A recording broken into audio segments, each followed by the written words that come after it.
पानीपत में जो केस चल रहा है, जिस केस को वकील श्री धर्मेंद्र मिश्रा जी देख रहे हैं, जैसा कि कल की तारीख थी, तो कल की तारीख में क्या हुआ ये पूछना चाहते हैं सर। सर, कल की तारीख में क्या हुआ सर? देखिए, जैसा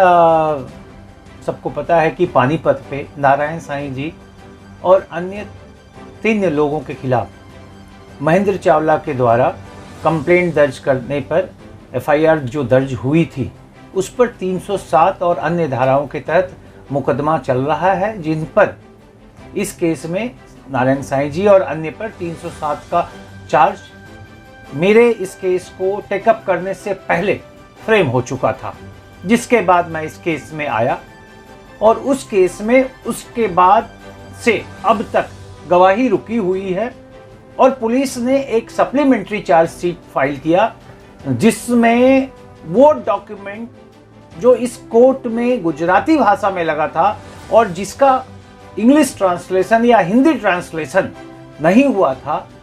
उसका ट्रांसलेशन करवाकर सही ऑर्डर में करवाया गया, क्योंकि यह कहा गया और मेरे द्वारा भी उस पर कहा गया कि ना तो कोर्ट को गुजराती पता, ना मुझे पता, ना प्रोसिक्यूटर को पता, तो किस डॉक्यूमेंट पे क्या कार्रवाई होगी और कैसे कार्रवाई होगी, यह बिना जाने कार्रवाई कैसे हो सकती है। कोर्ट ने उसमें मंगवाया सबका ट्रांसलेशन, एक ये काम हुआ। दूसरा, उसी दौरान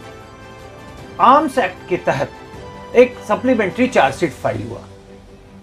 मेरा उसमें यह कहना है कि वह सप्लीमेंट्री चार्जशीट आर्म्स एक्ट में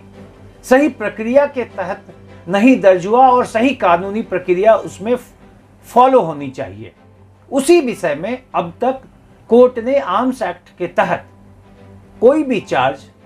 किसी एक्यूज पे नहीं फ्रेम किया और उस प्रक्रिया को तय करने के लिए पिछली तारीख पे भी उस पर बहस हुई।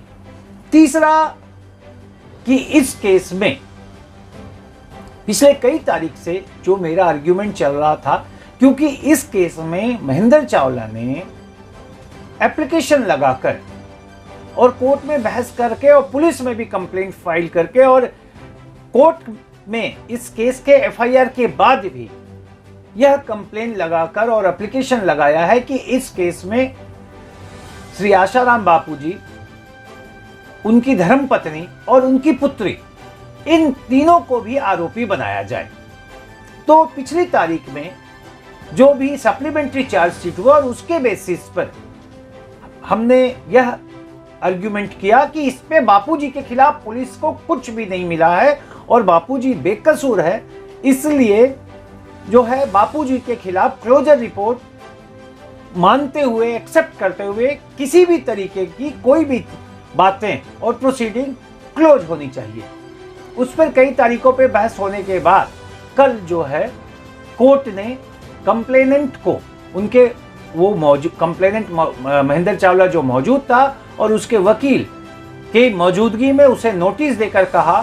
कि आप बताएं कि और जवाब दें कि ये बापूजी को बेकसूर, बिना कोई सबूत के अभाव में बेकसूर क्यों ना डिक्लेयर किया जाए और अगर कोई उसकी आपत्ति है तो बताए। इस बाबत उसको अगली तारीख पे कोई भी रिस्पॉन्स देना है तो वो रिस्पॉन्स देने के लिए कहा। इसमें एक और भी इंपॉर्टेंट कल आर्ग्यूमेंट हुआ कि एक ना किसी प्रकार से एप्लीकेशन या पुलिस के एप्लीकेशन के रेफरेंस से महेंद्र चावला माताजी, बापूजी की धर्मपत्नी और उनकी बेटी को पे भी चाहता है कि इस केस में कि वो भी साजिश के हिस्सा है। कल उस पे भी बहस हुआ कि इस तरह की चीजों पे बिना तथ्यों के आधार पर जो आरोप लगाया जा रहा है, एप्लीकेशन है और पुलिस को जो कंप्लेंट है, उस पर रोक लगाकर कोर्ट इन सारी चीजों को रोके और अपनी फाइंडिंग दे कि इस तरह का कोई भी एविडेंस नहीं है, क्योंकि पुलिस की किसी भी इन्वेस्टिगेशन में और अब तक के सारे तहकीकात में इस तरह का कोई नहीं आया। तो इन सारी चीजों पे अभी कार्रवाई चल रही है कोर्ट की, जिसकी अगली तारीख जो है 2 अगस्त लगी है और कोर्ट इन्हीं सब मुद्दे पे